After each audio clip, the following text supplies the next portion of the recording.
Do this once and watch how people treat you differently. Machiavelli. Power is not earned through effort, nor through charm, nor through generosity. It is recognized in silence, in absence, in the unspoken laws of human perception. Most people mistake business for value, attention for authority, and presence for influence. They hand over their respect to the loud, the visible, the easily grasped. But there exists a singular act, deceptively simple, yet catastrophic in its effect on human relationships: deliberate absence. Remove yourself once, completely, without warning, without excuse, and watch the subtle recalibration of those around you.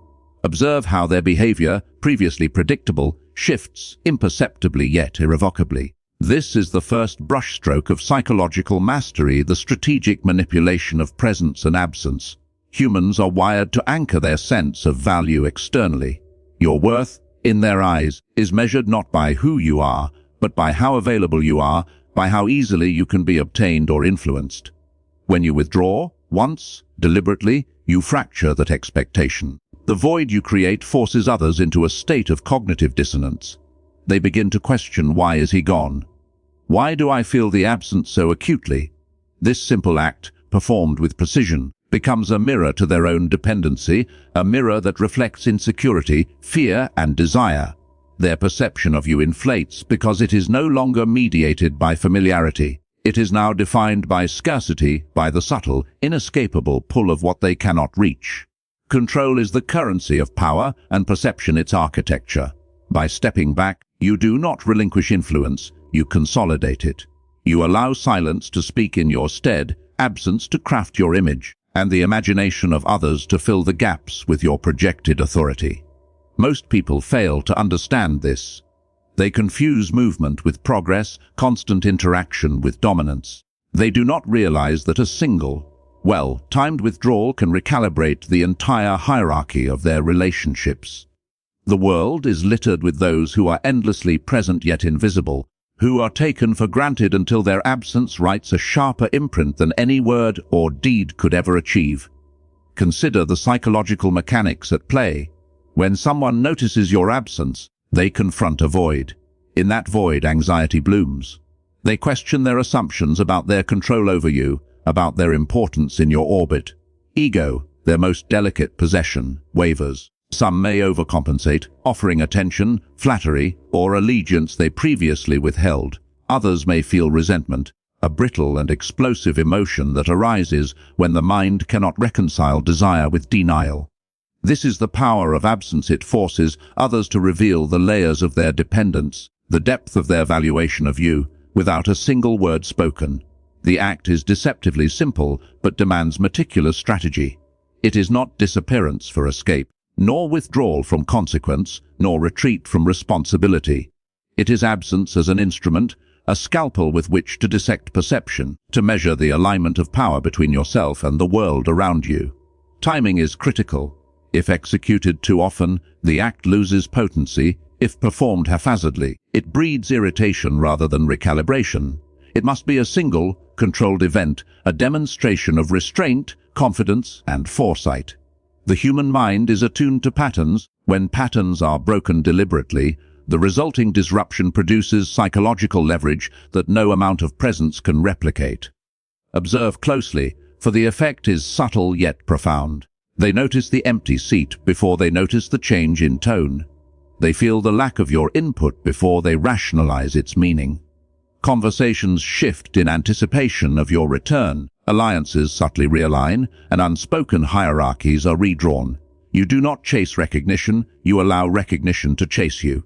You do not beg for attention, you manufacture its scarcity. And in this, you wield the most dangerous weapon, the recalibration of value itself, externalized in the minds of those around you. By the end of this act, relationships are never the same. People treat you differently, not because you demanded it, but because you altered the psychological landscape in which they operate. Scarcity, perception, and controlled absence become your instruments of dominance. You are no longer one among many, you are an axis, a reference point, a silent arbiter of attention and respect. This is the first stage, the foundation upon which all subsequent psychological mastery is built.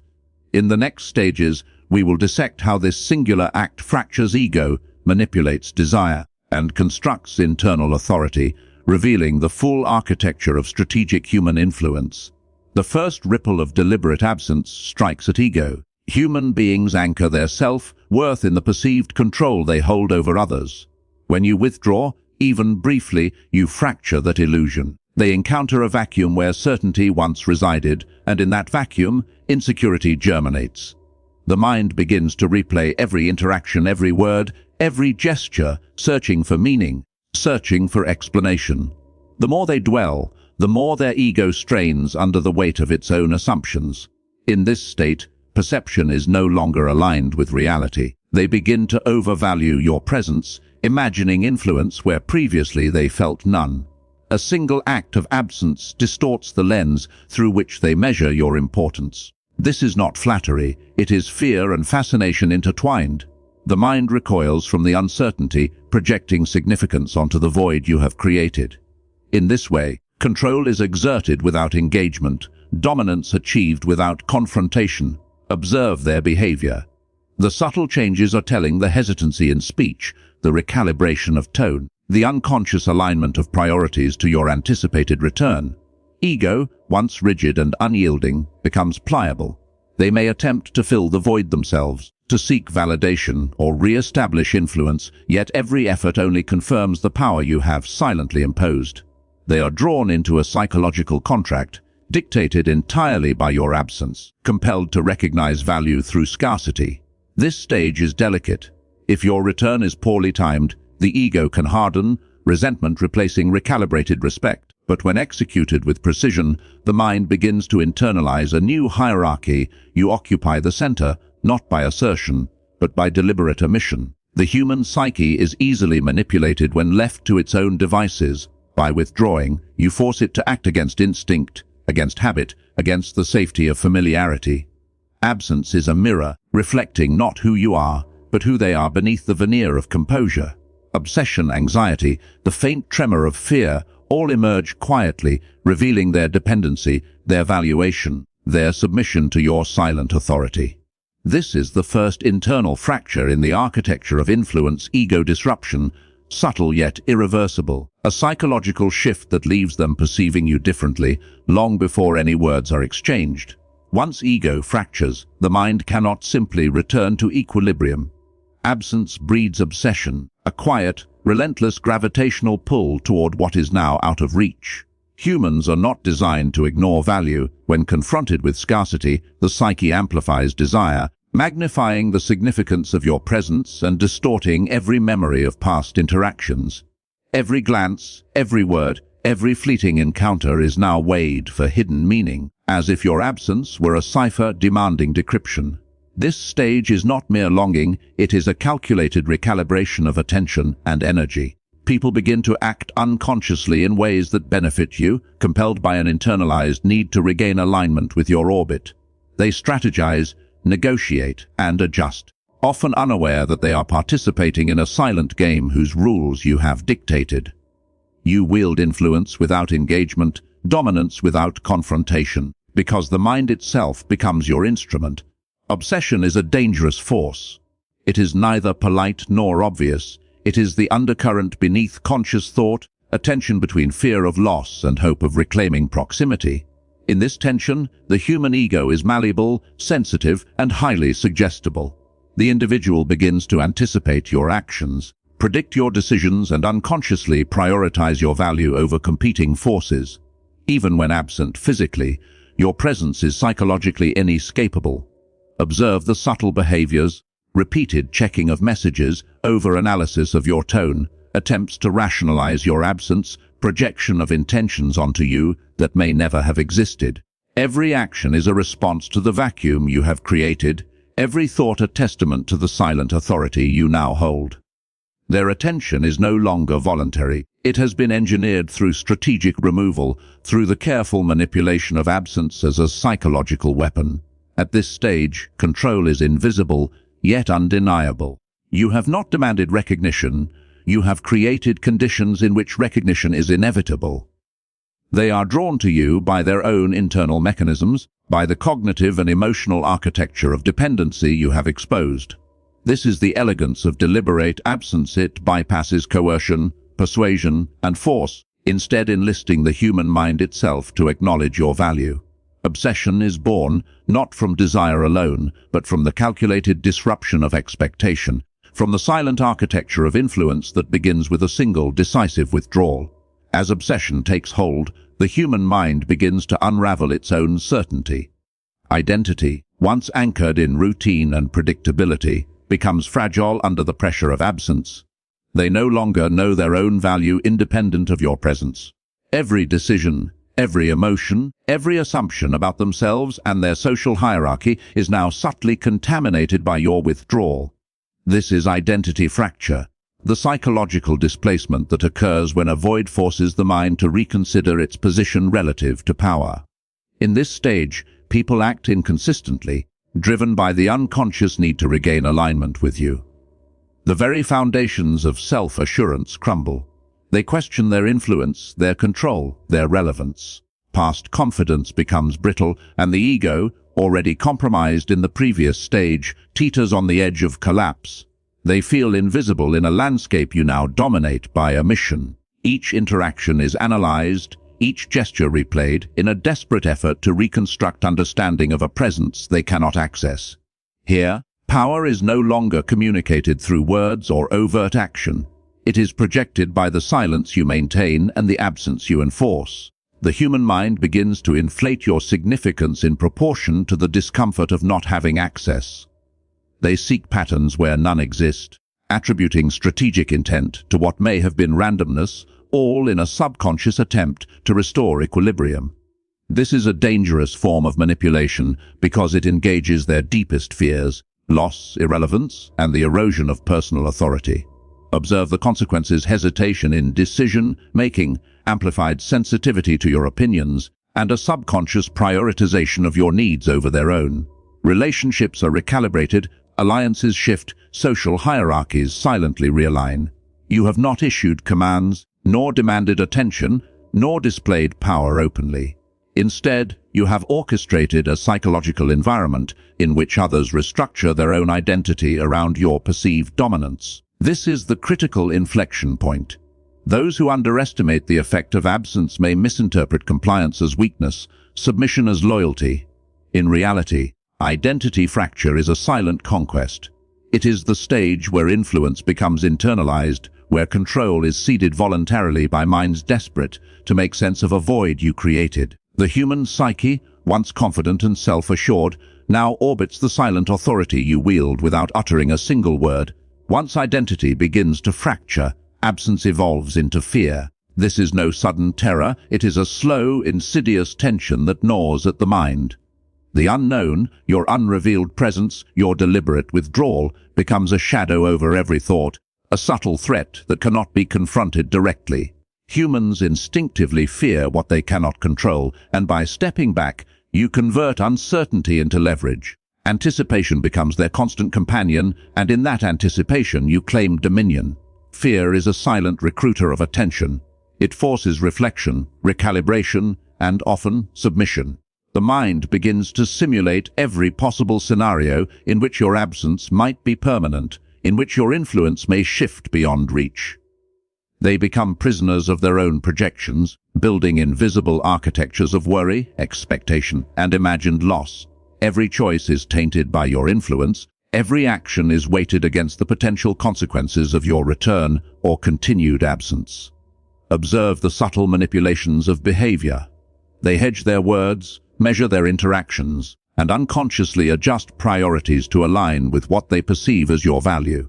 Fear and anticipation amplify desire, magnifying the psychological pull you already initiated in previous stages. You do not need to speak, to act, or to demand.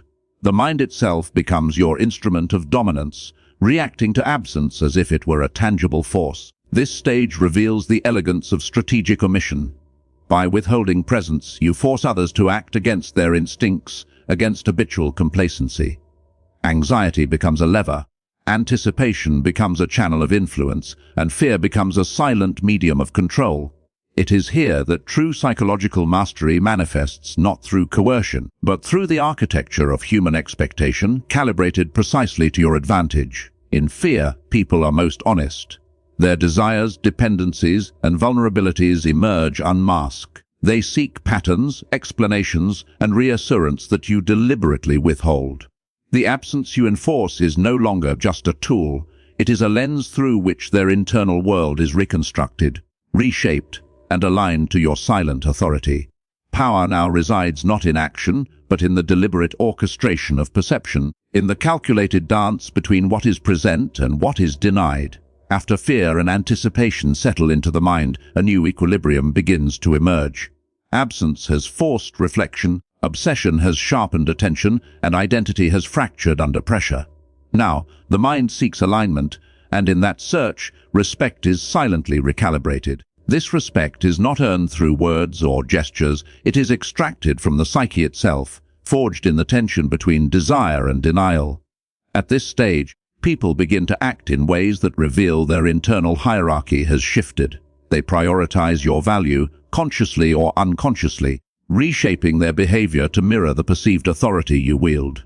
No command is necessary. Influence has become embedded in thought, action, and emotional economy. They measure themselves against you, assess their worth through the lens of your absence, and seek to regain favor or equilibrium. This is the subtle genius of strategic omission. Power is internalized by those who were once indifferent, manipulated by the architecture of their own mind. Desire and fear intertwine, producing behavior that is both cautious and attentive. Individuals anticipate your needs, recalibrate priorities, and reevaluate past interactions in light of absence. Every gesture you make upon return is amplified in significance. Every word is interpreted as intentional, every glance weighted with unspoken meaning. They have been trained not by instruction, but by a vacuum you created, a psychological gravity well from which their attention cannot escape. Observe carefully, alliances shift, conversations change tone, and loyalty manifests quietly, organically. Ego is tempered, attention sharpened, and perception now favors your presence. You have not demanded this recalibration, you have orchestrated it through strategic withdrawal. Power has become invisible, yet undeniable. Others now perceive you as indispensable, your influence no longer contingent on proximity, but on the memory of absence and the psychological architecture it left behind. In this stage, the mind surrenders voluntarily. Influence is internalized. Respect is no longer a gift, but a byproduct of absence and psychological engineering. By carefully withdrawing, you have forced realignment, revealed dependencies, and asserted dominance without confrontation. This is the penultimate stage, the moment where human perception is fully manipulated, and your authority is cemented in both action and imagination. The final stage is not about them, it is about you. Absence has done its work, ego fractured, obsession cultivated, identity destabilized, fear ignited, and respect recalibrated. What remains now is the quiet dominion of self. You no longer require the approval or attention of others to assert influence. Their perception has been molded, their desire and fear aligned, but your power is complete only when it resides within, unshakable and independent of circumstance. At this stage, you understand the terrifying simplicity of human nature. People are governed not by logic, but by the gaps you create, the silences you enforce, the scarcity you impose. They measure worth externally, and in their absence from your orbit, they are revealed in their most honest form, desperate for meaning, tethered to expectation, willing to bend to psychological gravity they cannot resist. The haunting truth is this: influence is never in your words, your deeds, or your visibility. Influence is in what is withheld, in the void you leave, in the subtle architecture of absence. Internal authority is forged in deliberate restraint. You have exercised patience over impulse, calculation over desire, silence over explanation. You are not louder than the world, you are quieter, more deliberate, and infinitely more dangerous. By controlling what others cannot control, their perceptions, their expectations, their dependency, you achieve a dominion beyond confrontation. You are both catalyst and observer, manipulator and master, architect of human behavior without a single overt act of power.